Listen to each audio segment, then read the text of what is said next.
Just a couple more minutes, or just a little bit longer. There we go. I want to make sure that we don't start too early so that everyone's here.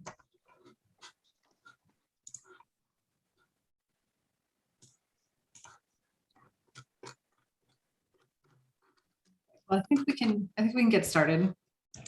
Hello, everyone. Thank you for joining us. My name is Michelle Bumate, and I'm an assistant professor of French here at Florida State University. Well, yes, thank you for joining us for our second annual Global Africas event. This year, it's entitled Gender Representation in the Maghreb. I would like to begin by acknowledging that Florida State University is located on land that is the ancestral and traditional territory of the Appalachian Nation, the Muskogee Creek Nation, the Miccosukee Tribe of Florida, and the Seminole Tribe of Florida. I pay respect to their elders past and present, and I extend that respect to their descendants and to all Indigenous people. And I extend my gratitude as I live and work as a respectful guest on their territory. A couple of announcements before I introduce our speakers. As you can see from the slide, our next events are scheduled for tomorrow at 10 a.m. and 11 a.m. Since these events will be recorded, we ask that everyone please turn off their video and stay muted. And we encourage you to send all of your questions to me. Also, since this session will be in English and in French, our graduate student Mehdi Chalmers will be providing English translations for the French in the chat. Before introducing our speakers, I would like to thank our sponsors, the Winthrop-King Institute for Contemporary French and Francophone Studies, the FSU Center for the Advancement of Human Rights, the FSU Middle East Center, all of whose generous support makes this event possible. I would also like to thank my co-organizers and supporters, Dr. Martin Monroe, Director of the Winthrop-King Institute, Dr. Michaela Holstein, Assistant Professor of French, Dr. Zafir Lababidi, Assistant Director of the Middle East Center, Dr. Zaina Shlenov, Director of the Middle East Center, and Dr. Terry Kunin, Director of the Center for the Advancement of Human Rights, both of whom will be helping me co-moderate today. I'd also like to thank Matthew Strange, our IT support for today, and of course, Rasha Satati, the Winthrop-King Institute Manager, without whose hard work none of this would be possible. It is my pleasure to welcome our panelists, starting with Raja Amari, a director and screenwriter who earned her degree at La Fémis in Paris. Her first feature-length film, Satin Rouge, was selected for the International Berlin Film Festival and garnered many accolades. Her second film, Les Secrets, was part of the official selection at the 66th Annual Venice Festival and also won many awards. In 2014, she directed Printemps Tunisien for Arte Television. And then in 2016, she directed Corps Étranger, which premiered at the Toronto International Film Festival and was selected for the Berlin Festival. Just last year, she directed She Had a Dream, which premiered at the International Documentary Film Festival in Amsterdam and was screened at other festivals internationally. She has been a jury member for several international film festivals, including the Venice Festival, the International Festival of Film of Locarno, the Cannes Film Festival. She has also contributed to La Fémis as a jury member and a speaker. More recently, she was invited to become a member of the Academy of Motion Picture Arts and Sciences that hosts the Oscars. And last year, she was nominated as the president of the jury for the Gann Foundation of Cinema in France. Our second speaker is Houda Abouz, known as Ktek, with whom we spoke this morning. Houda is a rapper, songwriter, filmmaker, and photographer from Kemiset, Morocco, who has carved out a space for herself in the Moroccan hip-hop scene, which is primarily dominated by men. Her music took off in 2019, and last year she was featured on the BBC's list of most influential women of 2020. Our third speaker is Merieme Mesfioui Durgamaya, who is a Moroccan illustrator, graphic designer, and comic author based in France. She is also the co-founder of Spinoff, an underground comics and fanzines festival based in Angoulême, France. Combining traditional Moroccan patterns and elements from Islamic art with graphic design and an erotic touch, she expresses female empowerment through her art and simultaneously supports the LGBTQIA+ community, their rights in the Swana countries as an ally. Thank you all for being with us today. And now, comme on dit en français, je vais passer la parole à ma collègue Dr. Zena Shlenov.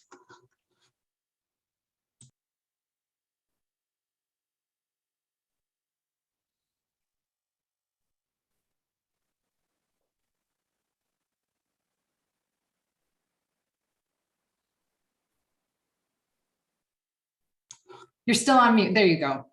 Okay. Well, it's a pleasure to be here, and thank you all for joining us. I would like to start my first question addressed to all three speakers. All of you, in a different way, you address gender issues and women's rights in your work. Houda, you address it through your rapping, Merieme through your graphic novel, and Raja through your films. How has your work been received in your own countries, being Morocco or Tunisia, and by women's organizations especially?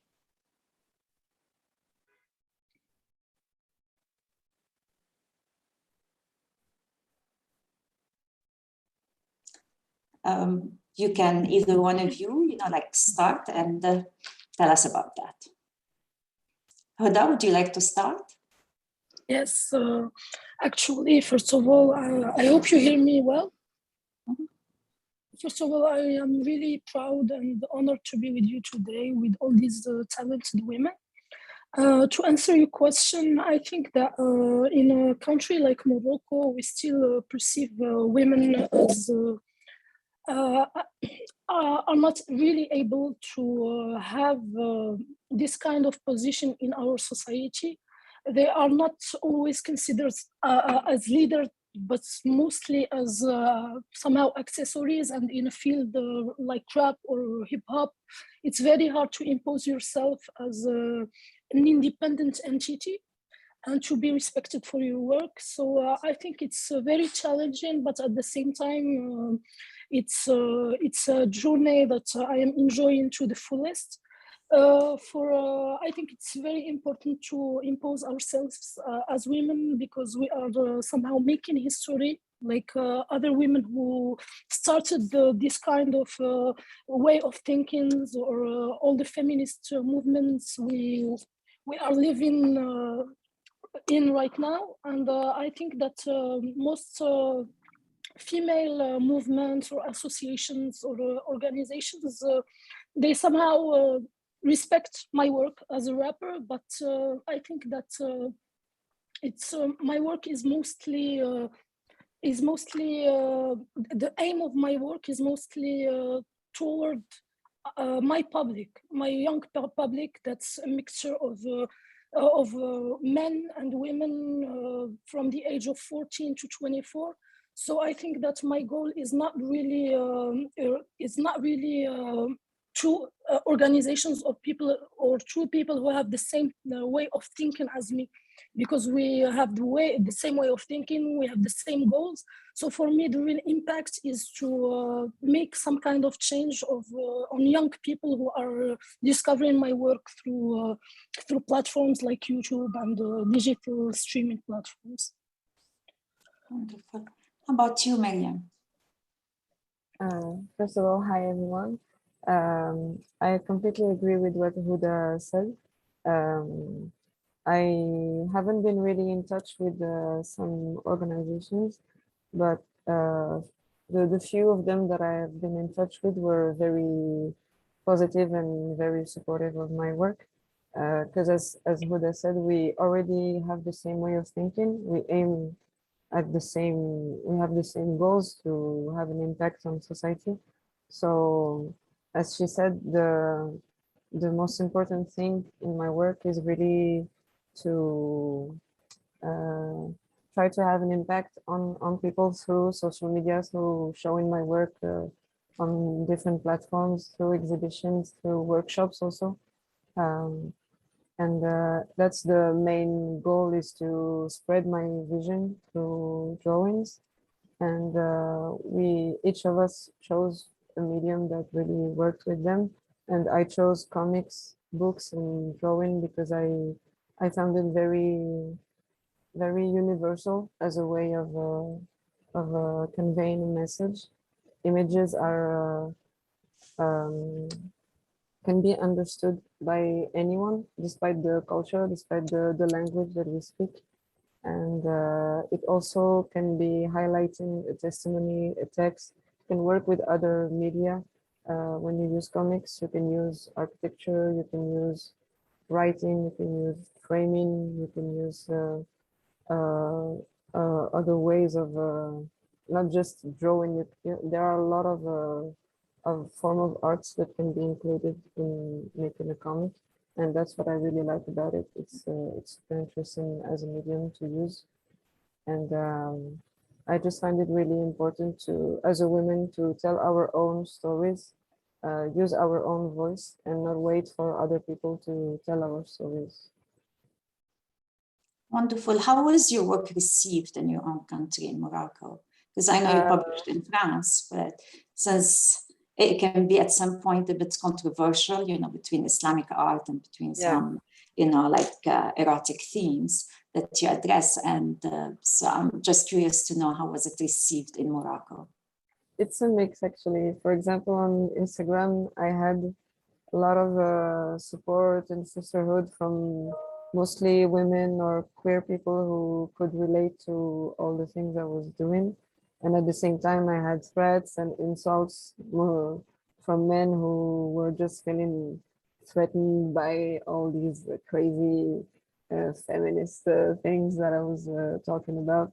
So there are a lot of mockery. There were also people who were making comments or sending me messages to explain to me that I was getting influenced by the Western way of thinking, and that I was like, because I'm now living in France, so I've been manipulated, and that's why I'm not thinking of by my own self. I'm just being influenced by others.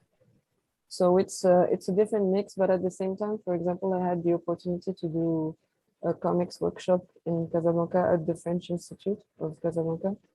And there were a lot of students who, especially girls, who were doing some erotic work, and they were really relieved somehow to meet me, because they were like, oh, we feel less alone because we're doing these things, but nobody understands, and we kind of hide it. They were just meeting. They were like a small group. They were meeting. They were doing these things. They were talking about female masturbation and female pleasure. And I was so happy to see these young girls who were not afraid to talk about this in front of the other group of guys who were there. And the guys were really open-minded, which is always good to see. And we had really interesting conversations about it. Okay, well, this is wonderful. And how about you, Raja, in your work? Can I speak in French? Yes. Okay. C'est plus facile pour moi. En fait, mon travail, comment dire, moi quand j'ai commencé à faire des films, je suis arrivée dans je peux dire dans un territoire où il y avait déjà beaucoup de femmes. Il y avait déjà des femmes qui m'ont devancée, qui ont commencé à faire des films depuis les années 70. il y avait des pionnières et donc le fait qu'il y ait des femmes réalisatrices était déjà quelque chose d'admis dans le cinéma tunisien. Il y a beaucoup de femmes, mais très tôt, il y avait une présence des femmes assez forte qui ont vite revendiqué leur place. Après, quand j'ai réalisé mes premiers courts-métrages, surtout mon premier long-métrage, la réaction, j'ai été assez surprise par un rejet et mes films ont été perçus comme provocateurs pour la société parce que évidemment, la question féminine était dans le centre de mon travail, mais je voulais attaquer de front voilà, la sexualité des femmes, la recherche du désir, la recherche de son propre accomplissement, le dépassement de certaines limites que la société impose à ces personnages de femmes et surtout aux limites qu'elle s'impose aussi à elle-même du fait d'intérioriser ces frontières que la société pose entre leur désir et elle. Donc oui, la réaction a été assez violente et j'ai pris conscience à ce moment-là à quel point en fait le fait qu'une femme pose ces questions-là provoque beaucoup de rejet et des réactions parfois même violentes. Dans le cinéma tunisien, il y a eu des hommes qui se sont interrogés sur la question du désir, voilà, il y a des films qui ont osé, mais ce sont des hommes, c'était un regard d'homme. Et à partir du moment que le regard change et devient le regard d'une femme à travers un personnage de femme, à travers le point de vue d'une femme, à travers sa sensibilité et sa manière à elle de conquérir un terrain qui lui est interdit, là, la réaction, c'est vrai, des spectateurs a été assez violente, j'allais dire, dans un premier temps. Et puis, au fil des films, j'ai l'impression que j'ai pu imposer quelque part un style particulier et maintenant voilà, on sait quand je sors un film, ils savent à quoi s'attendre et la relation est devenue un peu différente. Il faut dire aussi que le pays aussi, il y a eu des changements, des mouvements contraires dans la société tunisienne qui s'est ouvert, il y a eu des moments de repli, d'ouverture et pareil, comme disait Merieme, on m'a dit souvent oui, c'est une vision occidentale, ce n'est pas nous, parler de désir, c'est quelque chose qui est importé, qui est imposé, donc il y a aussi cette perception que le fait que ces personnages de femmes exposent des choses voilà, qui n'étaient pas admises, deviennent quelque chose tout de suite d'étranger, et pas du tout admis. Donc voilà, donc il y a une relation assez complexe. Voilà. Moi, je trouve que c'est toujours, well, maybe I will speak in English and then it can be translated. Well, I find that it's always the case in the Arab world when a woman speaks about women's issue, it's always like, oh, it's the Western influence on her. So this is something that I think we all suffer from. But I think also, Raja, that some of your subjects or some of your themes that you dealt with other than just women's issues are also kind of taboo and society does not want to talk about, like racism, discrimination, and etc. So that's what I find really very interesting, and we will talk maybe more tomorrow about that issue. So thank you very much, and now I pass I think either Michelle or Terry. Terry, would you like to jump in? You're still muted.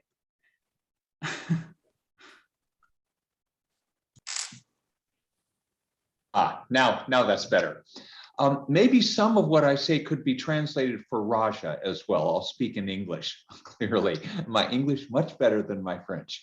I am a human rights lawyer. I direct a human rights center here at FSU that's interdisciplinary. So though I am a lawyer and a law professor, I teach courses in human rights film, I teach in criminology, I teach in our social science school as well.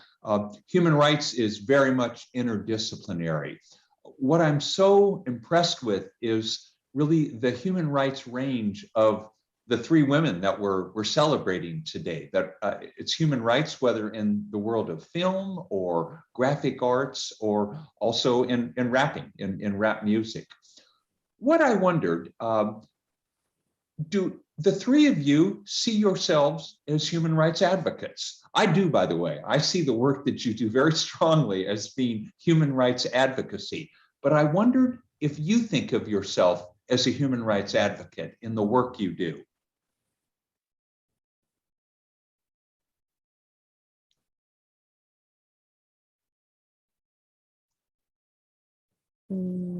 Maybe I can start. Sure, Merieme.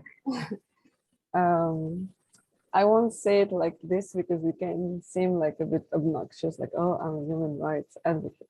But of course, it seems pretty natural to me that it's something that it's really deeply rooted in my work, because all we are defending here is basic human rights, whether it's regarding women or queer people, or people who or refugees, or any well, just like any kind of human beings, regarding of their different experiences.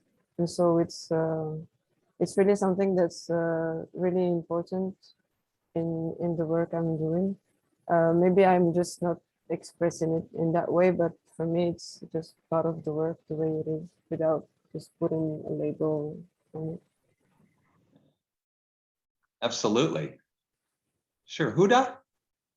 I think that I agree with Merieme on the fact that I think you can't call yourself an advocate for human rights in this as a label, because I think it comes spontaneously with your background, when you are really affected by social issues, when it's a part of your life, and the community you come from are people who are struggling with basic human rights. I think it's necessary to talk about this kind of subjects in your music, in your arts, in your social media presence, since it's almost a big part of our careers as artists.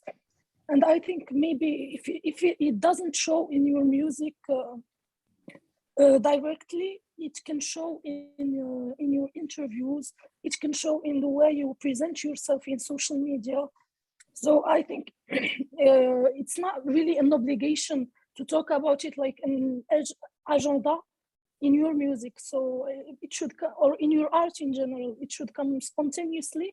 But I think it's our duty as artists and as females, as people who come from countries like Morocco, like Tunisia, to fight for this gender equality and for human rights in general. And it shines through in your work, Houda. Yes. Thank you. Yes. And Raja. You're still muted.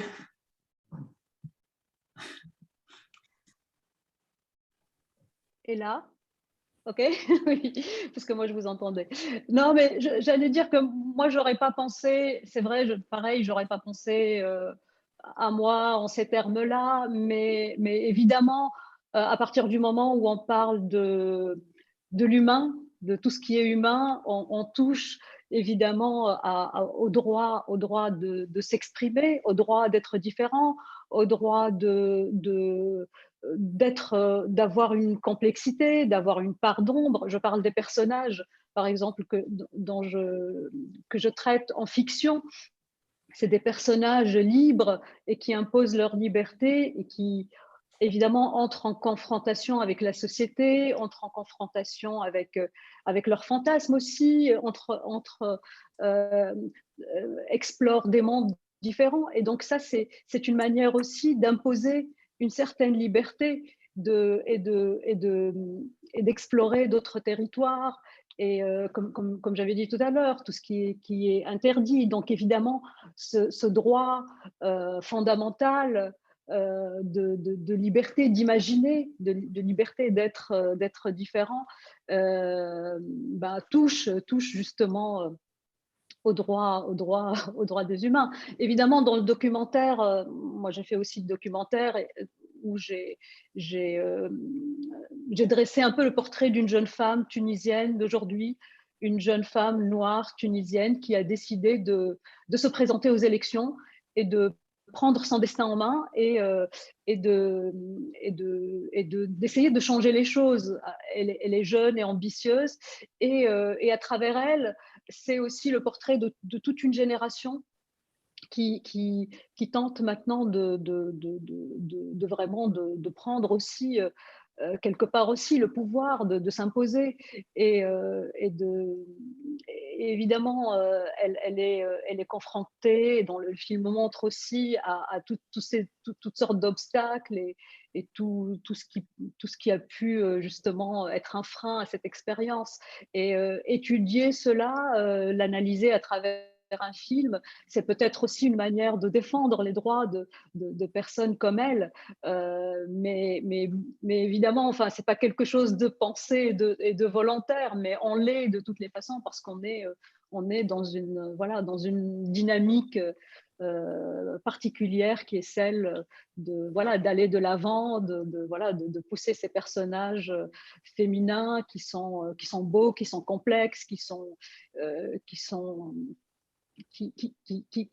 beaucoup de choses à prouver, beaucoup de choses aussi à défendre. Donc on touche à ces questions-là de toutes les façons.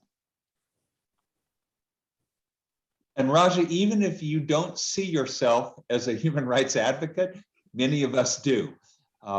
I use your film, Tunisian Spring, in a human rights film class that I teach at the FSU Film School every year. And it's a wonderful look at, again, both young men, but a young woman, and how differently they experience, in this case, the Arab Spring or the revolt there. And the stories and the voices that you bring to the screen, I think, are embedded with human rights. So thank you for the stories that you share through your characters. Merci. Good. Sure. Let me segue to you, Michelle. Yeah, so I think there's a common theme that's coming up in all of your responses to is this representing the world as you see it, or creating a space for the world as it can be, right? That the world as it has been represented isn't the only way to understand the world. And so I think that's great. And as Terry has pointed out, that it's very interdisciplinary. It spans different art forms and modes of expression. And this came up a little bit this morning with the session with Houda, but I was curious about the funding for this, right? So how do you go about finding funding? Is it difficult? What are some of the obstacles, especially when maybe what you're doing isn't mainstream? Is it, how is it more difficult? Do you think it's more difficult than for others because of the topics that you're approaching or because of what you're doing? So how do you go about funding your careers, I guess, and your trajectories? C'est à vous, whichever order you'd like to go in. Ok, je vais peut-être parler du cinéma. C'est vrai que les financements des films sont parfois, enfin souvent, des financements assez importants. Monter un film avec des comédiens, voilà, c'est une entreprise qui prend plusieurs années parfois. Évidemment, la question du financement touche de près le sujet qu'on aborde, et c'est pour ça, moi, j'ai souvent eu recours aux coproductions à plusieurs productions pour pouvoir rassembler un budget, parce que une seule partie nuit quelque part au projet, parce qu'on a tendance à tout aller dans un même sens. Alors moi j'ai des films qui sont financés par la Tunisie, la France et parfois un autre pays aussi, des fois européen, des fois j'ai eu aussi une fois l'Algérie, mais c'est souvent des rencontres avec des producteurs. Plus que des organisations. C'est des rencontres avec des producteurs qui ont la même vision que moi, qui défendent la même chose que moi et qui vont à la recherche d'une manière très ardue de ces fonds-là. Voilà, moi j'ai fait très très tôt la rencontre avec une femme productrice tunisienne d'Houda Abouz, qui est aussi une battante et qui m'a vraiment, on a fait un chemin ensemble très très long, parce que voilà, elle a quasi financé tous mes films, et c'est aussi voilà sa manière à elle aussi, son intelligence de trouver des fonds d'endroits divers et diversifiés, et rester fidèle à notre idée première de défendre ce projet sans devoir faire des compromis, sans dénaturer. Évidemment, le fait d'être en dehors du circuit commercial protège quelque part, parce que voilà, on n'est pas soumis aux aléas de ce que demande le public, enfin ce que souvent qu'on croit que le public cherche, et rester vraiment dans une vision d'auteur, de cinéma d'auteur. Et donc voilà, donc c'est souvent, on a un fonds en Tunisie du ministère de la Culture. C'est vrai qu'en temps de dictature, ça a été difficile, parce que voilà, il ne fallait pas parler de politique. Mais évidemment, moi je dis, je ne parle pas de politique, je parle de sujets différents, mais tout est politique. Donc voilà, l'idée c'est vraiment de pouvoir trouver un moyen mais souvent en fait la censure elle est bête et méchante. Enfin, ils regardent que les choses évidentes, et évidemment la critique elle est souterraine, mais après les choses ont changé. Il y a en France un fonds qui est qui dépend du Centre national du cinéma, et qui est un fonds qui soutient beaucoup d'auteurs dans le monde entier, et qui est très très intéressant. Et après il y a des petits fonds, on va à la récolte de petits fonds. Et j'ai aussi souvent travaillé avec Arte, qui est une chaîne de télévision très exigeante, une chaîne qui travaille aussi beaucoup avec les auteurs, qui laisse les auteurs s'exprimer. Et donc c'est évidemment ça restreint les sources de financement, mais en même temps ça permet de rester fidèle à ce qu'on a envie de défendre. Personally, I chose the non-funding way. So I print myself. I make my own books. I do all the steps. Actually, I draw, I print, I bend the books. With my collective, Le Collectif des Hiboux, we have our own printing studio. So we are blessed enough to make all our projects in our studio. And it gives us a lot of freedom, and at least we have all the tools to make our projects whenever we want to. I never submitted any project to any publisher, because I really, it's just a personal choice. Like, I truly believe in self-publishing. The festival that we are organizing is about self-publication. So we are supporting this little niche of a small press that we find very interesting, that enables you to experiment a lot and gives you a lot of freedom in the subject, in the way you want to put your book, the choice of paper, anything. Sometimes I I talked to some organizations, but as Raja said, some of them were trying to be really politically correct. So they were like, "Oh, you're an artist. It's great, but we don't want anything really. How do you say? Nothing really directed in the feminist way or nothing. We want something really peaceful, like talk about, I don't know, something that makes people happy." And you're like, I'm not here to be happy. I'm angry. I need to talk about issues and try to solve them. I don't want to talk about something really peaceful. People, when they are happy, they're not making works about the way that the fact that they are happy. It's when they are hurt that they try to talk about it and fix it. And so that's why I chose this independent way, because at least I can do whatever I want. No one is gonna tell me how to say or tell me to cut off this sentence because it might not work for some people, or maybe it's too aggressive or something. So, yeah, that's it. From my side, concerning funding, well, first of all, when I started my rap career, I've never thought that I would make money from my music, because it wasn't really my main job. It was just something I did for fun. But when I discovered that it can be really, I can really gain money from what I like doing, so I went full in it, and it's been almost 1 year that I've been financially independent without being signed to a label. And I think it's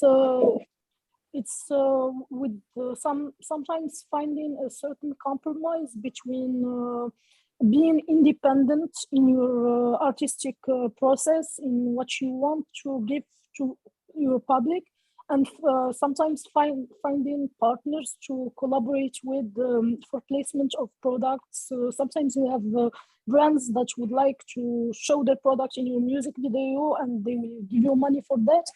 And I think sometimes it's really, it's not an obligation, but if I can find a partner that won't censor my musical identity, or the things I want to show in my music videos, then I go for it, since I am in that optic of having really 100% good material for my music videos, to have a result that's really professional, because I am professional musician. So I try to find partners who want to finance my project, and so everyone in the team could be paid for their efforts, and I could be paid for my efforts. So everyone gets paid in the projects, but at the same time, the team that I work with in professional projects, they know that if we don't have a budget for my music video, then we are all going to make an effort to make the best out of it without a budget. And I think it's really important. What we don't have as artists between us is the fact that we don't share opportunities with others, because there is a lot of organizations and fundings, opportunities that people don't know about. And for independent artists or female artists in general, I think it's very important to have certain network and share funding opportunities. There is AFAC, there is NORID, there is a lot of institutions who would like to finance independent artists. So yeah, that's it.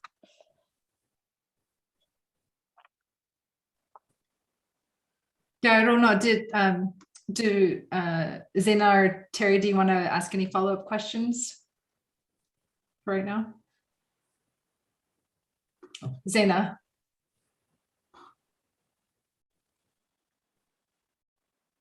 Yeah, there you go. Sorry about that. I think I'd like to ask a question about the language that is used mostly by all three artists that we have. I'm going to start with you, Houda, for the stage name that you chose. Khtak can be, is it addressed to women? Is it addressed to men? you know, because like your sister, is it your sister with your solidarity with other women? And I am your sister, or is it just addressed to men to say, accept me because I am like your sister? I know it can also be an insult at some point. It's kind of a very interesting, I find it to be this stage name that you chose, because you can play on, you know, like on two different sides right here. It can be either acceptance, I'm one of you, I'm like your sister, you should accept me, or it's like, you know, to hell with you and your sister. Actually, I think that everything in life has two sides, and the choice of my stage name was really, at first it was really for men. So it's like you're using this stage name as an insult in your rap songs, in every feud or clash or beef. The sister is always an insult. It's always the way to humiliate another man. So I said, I can and I will appropriate this name, which is your sister, and use it as a stage name. So if you're gonna use it, you're gonna know that you are referring to me, even if you're not. So it's a little bit tricky for other rappers. And when I got to start being one of them, they started really making an effort to not use this word, since it's a little bit provocative, even for me. And at the same time, it's a way to show that your sister is not supposed to be at home cleaning the dishes and cooking food for the family. She can be in the rap game, having tattoos, being provocative, talking about really taboo subjects, and still be your sister that you should respect and you should care for, because the sister is always the person that will care for you and will protect you in any way. So it's somehow the double sense that I try to play with. Wonderful. And Raja, I noticed that in your film, the one that she had a dream, that the young actress there, Ghufran, was always using Arabic or her Darja to speak. Well, when she was mostly with older women, and specifically with Saadiya Musbah, Saadiya was always using French in addressing Ghufran. So that I found that to be very interesting. Is it like just a change and you wanted this to be, or this is the way it is usually in Tunisia, with the older generation and the younger generation that is trying to reclaim their identity? Déjà, le film, c'est un documentaire, donc Ghofran n'est pas une comédienne, et ce sont toutes des protagonistes, elles jouent leur propre rôle, et elles parlent comme elles parlent dans la vie. Donc je n'ai pas imposé à personne, donc je leur ai dit de parler comme elles parlent.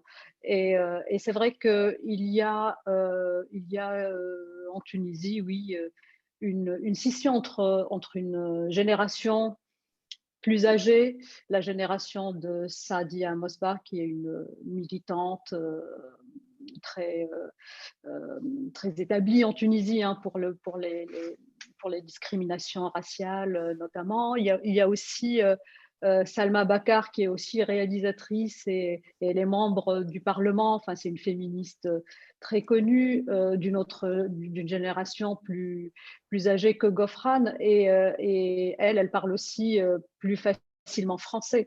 Donc c'est vrai que moi, enfin même les films de fiction, je laisse les comédiens aussi s'emparer des textes et parler comme ils parlent. Et des fois, il y a des mélanges avec le français, des fois des gens qui parlent uniquement l'arabe. C'est vrai que Ghofran, la protagoniste du film, parle plus arabe, même parfois l'arabe classique. Effectivement, c'est une démarcation de certains jeunes de l'ancienne génération.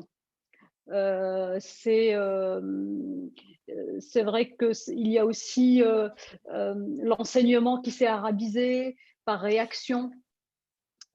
par réaction, mais voilà, mais en même temps, c'est très ambigu parce que Refrain elle-même parle aussi, enfin mélange aussi des mots de français dans l'arabe quand elle parle d'une manière plus spontanée avec ses amis. Enfin, le film a plusieurs niveaux de langue parce que quand elle parle politique, elle a tendance à parler plus d'arabe classique parce que c'est aussi une langue de voilà, à travers laquelle elle se met dans une posture de femme politique déjà. Donc la question de langue, oui, elle a plusieurs niveaux et c'est vrai que la nouvelle génération, elle est moins francophone et c'est une manière de se démarquer, mais en même temps, il y a des jeunes qui commencent à être plus anglophones.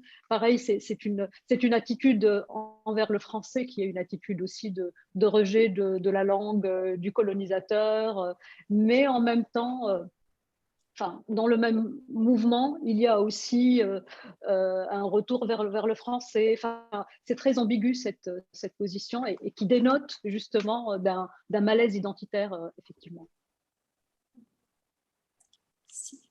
And Merieme, how do you think that the language really play in your work? I know it's mostly a graphic novel, what you do, but do you also use the language to give a message? Sure. I usually try to mix the three languages, English, French, and Arabic. I usually use the Arabic, I use it in short sentences, but more like a slogan because I find it more impactful, like from the heart screaming, like really like the angry sentence. And French and English are more, I won't say intellectual, but it's just most of the books that I had in my hands to really develop my way of thinking in feminist studies, etc. were mostly in French and English because at first I couldn't really find books written in Arabic about these issues, and even Moroccan feminists who wrote books about it. I read books in French made by these Moroccan women, and so I try to include more and more Arabic, like in more developed sentences in my work, even if the most part goes to drawing, but I always, I love typography, I love playing with fonts, and the Arabic calligraphy is really something that I'm really sensitive to. So I just love to mix all of them, and each language has its role in the way I play with. Okay, thank you. Are your books sold mostly in France? Yes, because as I am based here, I do a lot of festivals actually. It's not only the one I organize, I try to participate as an artist in others, but I also go a lot to Italy. There is a huge network of underground zines there. There is a big scene, and so I often go there. I have now some very good friends who are also organizers there, and so we are really developing the whole like European network of all these underground zine festivals who really want to develop this way of thinking, and all of them are really affected by a lot of different issues, including racism and migration. And for example, in Italy, I had a lot of opportunities to show my work because they were really into promoting non-white artists and give them more space, especially women and any other person who was not a white cis man. Have you tried to reach out to any of the undergrounds in other Arab countries, though, that are interested in more or less the same? Recently, I was part of the Arab comics exhibition, the New Generation. It was part of the Beirut Comics Festival. So it was the first time my work was in Lebanon. I was really happy because there were so many gifted artists that I knew. Some are dear friends of mine. Some I just know their work through the internet, and I was just so happy to be included in this next generation of artists in the Arab world. And so I was super honored. Otherwise, I met a lot of artists from North Africa or Middle East, but it's always in France or in another European country, because it's either they are based there or they get more opportunities there than they have in their own countries. So. Wonderful. Thank you. Should we open it for questions? Mm-hmm. Yeah, please feel free to send your questions to me or add them in the chat. I have received a couple of questions already. So the first question is from our graduate student, Bea Behi, who's here at FSU. And her question is specifically for Raja, but I think we can ask it of all of the speakers. She writes, vous avez déclaré un jour dans une interview, le cinéma tunisien a la réputation d'être un cinéma qui ose. Estimez-vous avoir suffisamment osé dans vos films ou voulez-vous aborder encore plus de sujets tabous et quels seraient ces sujets? So do you think your work goes far enough for all three of you? Do you think your work goes far enough? And what kind of other subjects would you maybe tackle moving forward? So Raja, we'll start with you. Alors oui, c'est vrai que dans la cinématographie, enfin en Tunisie, il y a ce côté voilà d'interroger, de questionner des choses qui voilà qui ont plus de rapport avec le corps, avec la question du désir, mais c'est vrai que moi, je ne me pose pas dans une démarche volontaire de ce point de vue-là. En fait, moi, ce qui m'intéresse, ce n'est pas les sujets, mais les personnages. Je pars toujours d'un personnage, souvent un personnage de femme, parce que je me sens proche de ces personnages-là. Je sens qu'elles vivent plus de conflits, plus de potentiellement confrontation avec elles-mêmes, avec les autres. Et je pars de ce personnage et j'essaye de l'explorer et de partir avec lui dans un cheminement très particulier, de l'accompagner quelque part dans une manière particulière de voir le monde, de l'explorer et de se découvrir aussi soi-même à travers des expériences particulières, qu'elles soient réalistes ou fantaisisiste ou qu'elle penche vers le rêve, le fantasme. Et ce qui m'importe le plus, c'est d'être vraiment dans le point de vue de cette femme et de sa manière très particulière de voir le monde, de le percevoir, de le sentir et de s'y projeter. Et quelque part, je me trouve évidemment dans une série d'obstacles justement qui parsèment le parcours de ce personnage, et spécialement un personnage de femme. Et il est évident que dans le geste d'explorer ce personnage et de le pousser vers des territoires inconnus, d'oser des choses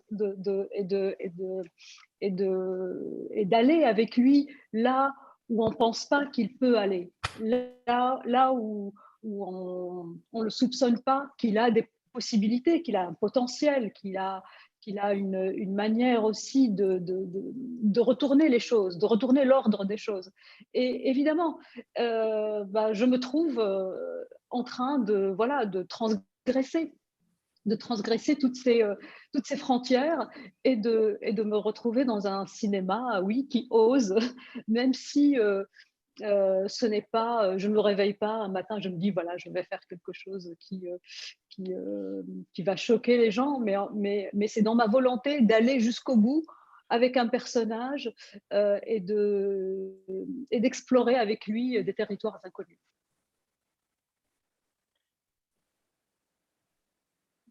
Je ne sais pas si j'ai répondu à la question. Non, non, ça va, ça va. Bah, il y a d'autres tabous peut-être, ou c'est juste où le chemin vous amène, c'est plutôt ça. Oui, c'est ça. En fait, c'est des choses que j'imagine avec ce personnage. Évidemment, je me mets quelque part dans la peau de ce personnage et on part ensemble dans une aventure. Et c'est ça qui fait que finalement, les choses arrivent, en tout cas dans le processus d'écriture, avant la réalisation, de poser en tout cas les jalons de ce parcours particulier. Et après, évidemment, la réalisation, c'est un autre volet puisque je me retrouve avec des comédiens, des comédiennes et on travaille ensemble. On travaille ensemble ces personnages et on va encore plus loin avec eux, avec ces personnages parce qu'ils incarnent quelque chose, ils ramènent aussi quelque chose d'eux. J'ai mis aussi beaucoup du mien dans ces personnages et c'est dans cette alchimie aussi que l'histoire se trouve et que le film se trouve. Et évidemment, sans parler aussi de l'aspect technique, de cette immersion aussi à travers l'image, le son, toutes les techniques du cinéma pour recréer un univers particulier dans lequel le spectateur sera immergé et qui vivra aussi cette histoire pleinement avec le personnage. Donc voilà, c'est un processus qui est celui-là, mais je ne pose pas d'emblée ou a priori les sujets. Les sujets viennent à moi, viennent au personnage et c'est comme ça que petit à petit l'histoire se construit, en tout cas dans mon imaginaire, puis se traduit différemment dans la réalisation et la mise en scène. And Merieme and Houda, do you think that your work, that you are daring enough in your work? Do you think that moving forward, there are other taboo subjects that you might approach? Or, I mean, I feel like it happens organically, right? That it's a process, and each time you change. I'm wondering as well if collaborating with others has influenced your own work. If you've noticed how collaborating with others has pushed you a little bit further in other directions. That you might not have started going towards when you first started? I think we are never daring enough, so it's always we always have to push more and more, and that's what I aim to do, at least on my part. And as I just said, I'm like her. I don't wake up someday and I'm just like, oh, today I'm gonna really push them. Today they're gonna get mad on social media. They're gonna censor my drawing. I wish I could wake up someday surprised like this. I'll think about it. But it's my work is mostly inspired by my own experiences or people I'm surrounded by, and so there's a lot of personal stuff in my work, and it really depends on things I've been experiencing, things I've been through. Sometimes it can be more about events I'm hearing about. Sometimes it can be things happening in my own family, or people I had some relationships with. So it's really different, and I just go by the flow, let's say, and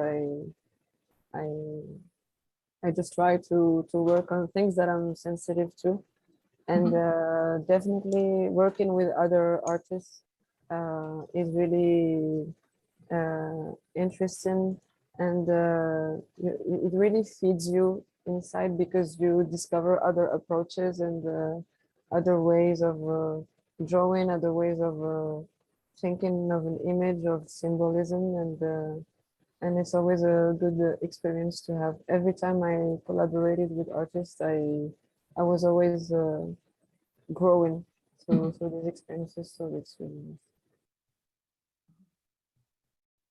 I think for my side, it's a little bit different since my work really revolves on me being in the screen in front of people and exposing myself in a way. So beside my music, there is my music videos where I appear, and I think that if maybe I was in another country, if I wasn't, I am not facing society on a daily basis and going out in front of people and being in public spaces, which can be sometimes really dangerous, I would really go a little bit more, I would more extreme in the imagery and the aesthetics of my work. Maybe my aim for diversity would be a little bit more obvious and more concrete in a way. So sometimes I can get scared of being in a dangerous situation or exposing my friends and my community into a dangerous situation.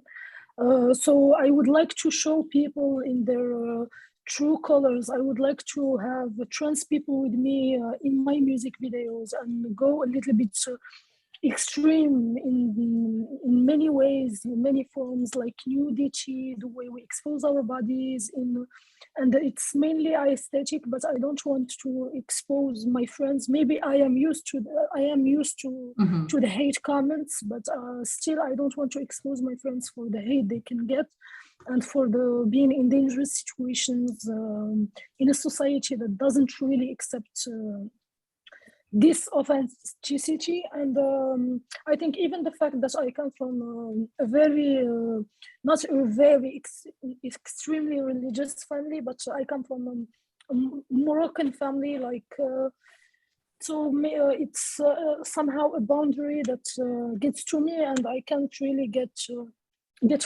far in the way I want to present myself in my music videos or to a public, but I think it's something that will evolve with time, and we will see what we can do about it. Yeah, thank you for that.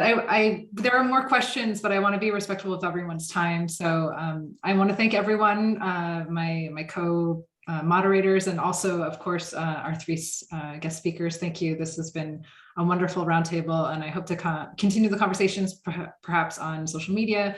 But also we have our two events tomorrow starting at 10 a.m. We will have the session with Raja Amari, and then at 11 a.m. The session with Merieme. But thank you to everyone. Thank you for coming. Thank you to our guest speakers for their thoughtful comments. And we look forward to seeing where all of your work goes in the future. Thank you, Michelle. Thank you very much. Thank you, Michelle. Thank you. Bye-bye. Yeah. Thank you, everyone. I hope that, yeah, I hope you have a good day. Thank you. Thank you very much. See you tomorrow. Yeah. See you tomorrow. Tomorrow. Oui, à demain. À demain. À demain. Merci. Merci. Comment je